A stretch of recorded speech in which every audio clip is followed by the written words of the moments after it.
Hey, good morning, folks. Tuesday morning, April the 7th. Good to see y'all. Hope you guys are doing well.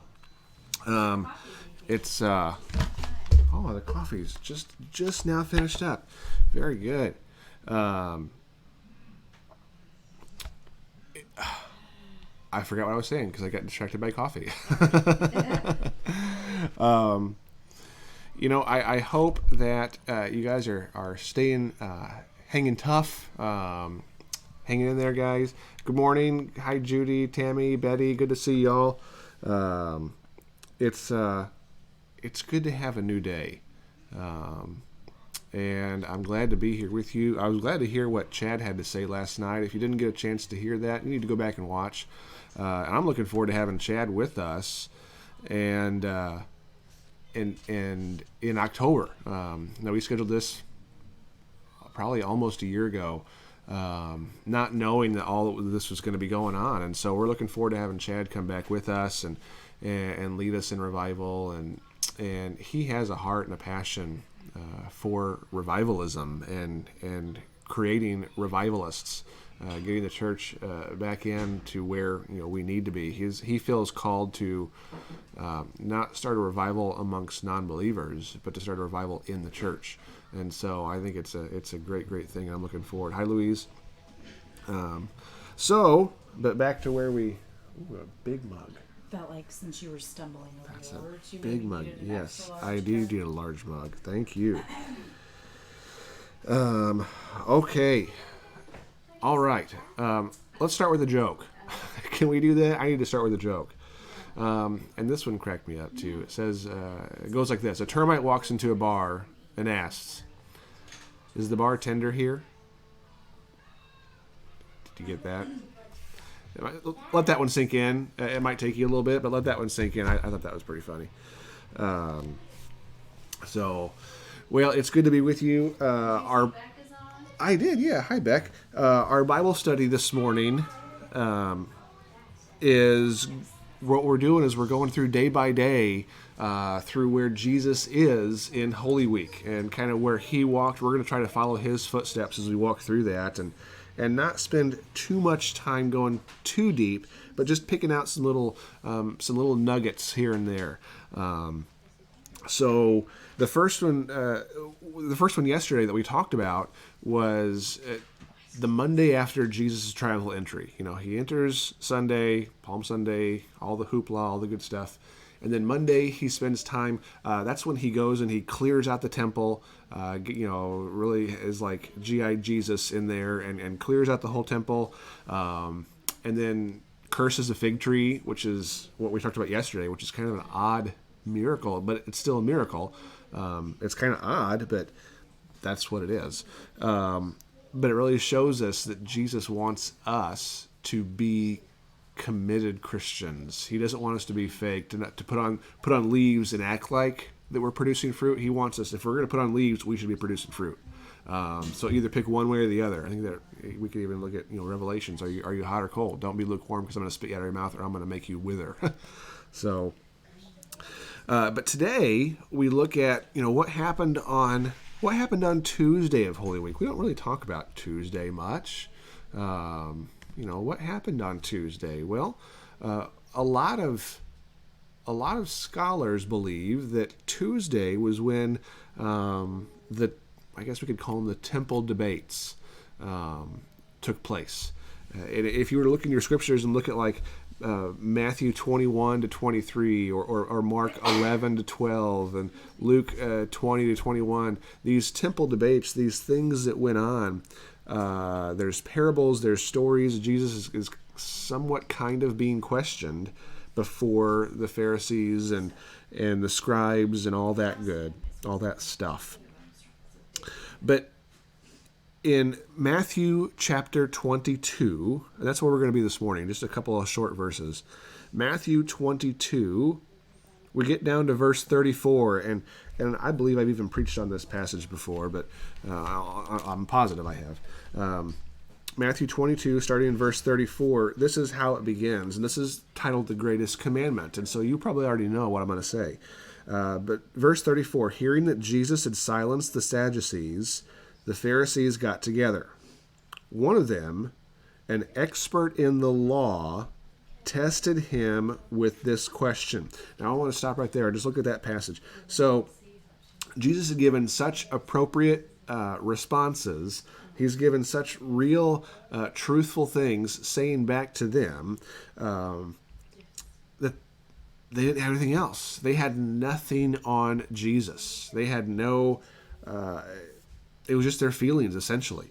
And so they got together, and then the Pharisees, one of them, who happened to be also an expert in the law, which I guess in our day would say he was a lawyer. He was probably one of the smarter lawyers, right? This lawyer gets up and he says, all right, I got a question that's going to stump him, because he can't just pick, what's the most important. And he asks, teacher, what is the greatest commandment in the law? And they think, oh, we've got him now, because he's going to say something and we're going to immediately question him why that one is more important than the other. And this is what Jesus answered. You already know what it is. But this is what he replied. Jesus replied, love the Lord your God with all your heart, with all your soul, and with all your mind. This is the first and greatest commandment, and the second is like it. Love your neighbor as yourself. And we see that in this passage right here. Love the Lord your God and love your neighbor as yourself. That is such a powerful, powerful thing. Because if we were to break that down and look at these two commandments, love the Lord your God and then love your neighbor as yourself, that encompasses all the other commandments. All the other ones are encompassed right in there. And that is, and he goes on in verse 40, it says, all the law and prophets hang on these two commandments. And if we read on, they have no reply. They have absolutely no response and no reply. I can imagine if this was like a courtroom setting, that was one of those where the defense attorney said something and there was just complete silence in the courtroom. You could hear a pen drop. There would be no response. The jury sitting there would just be astounded, but astounded so much so that they couldn't even respond to it. And so that's kind of how this passage is for us this morning. He responds and he says that this is it. Love the Lord your God with all your heart, with all your soul, with all your mind. All your heart, all your soul, and all your mind. This is the first and greatest commandment. And the second is like it. Love your neighbor as yourself. I wonder what it would look like in these days of stay at home, of essential people only, of this crisis. I wonder what it would look like if we all got together and decided, let's just practice these two things. Let's just practice loving God with every ounce of who we are, and let's love our neighbors the same way we love ourselves. What will we do for us? That's how much we should do for our neighbors. I wonder what that would look like. I wonder if that would have any type of an impact on the world around us. I wonder what our neighborhoods would begin to look like. I wonder if then we translated that into this whole discipleship thing, which is what we're called to do, right? If we translate it into discipleship and just focus discipleship on these two things, loving the Lord your God with all your heart, all your soul, and all your mind, and loving your neighbor as yourself. I think sometimes we make things way too complicated. We try to put so much stuff into this lifestyle called Christianity, this relationship with Jesus, that we forget it's just really two simple things. Love Jesus with absolutely everything that you are, and as much as you love yourself, love your neighbor that way too. I think that'd make a difference in our community. I think it'd make a difference in our neighborhoods. I think it'd make a difference in our churches. It would make a difference in your home, amongst your family, amongst your friends, in your workplace. Just two simple things. Love Jesus with absolutely everything that you are, and love your neighbor as yourself. I want to encourage you this morning as you start your day to let that kind of dwell inside you. Let it roll around inside you.